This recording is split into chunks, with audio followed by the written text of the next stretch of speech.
The kitchen is probably one of the most used rooms in your house, and the faucet can take a lot of abuse. Maybe it's worn out and drippy, or maybe you just want to upgrade your look.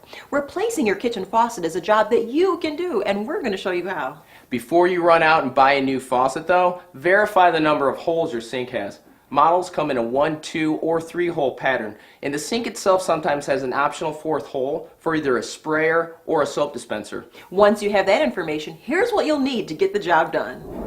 First things first, you need a new faucet. You may need a basin wrench depending on the space in which you're working, or you may be able to get away with pliers or an adjustable wrench. If the supply lines under your sink are old and corroded, they'll need to be replaced.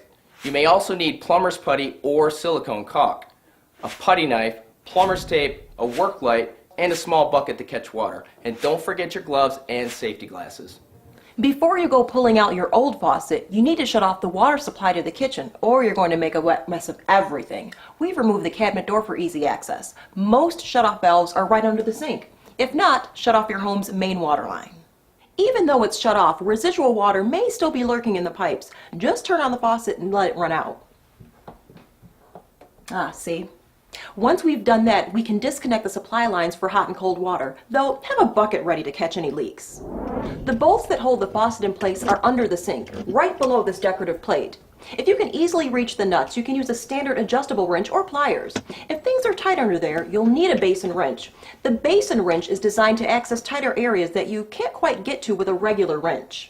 Once you've got your old faucet out, you can start putting in your awesome new one. Follow the installation instructions that came with your faucet. The faucet handle, and soap dispenser are inserted like this.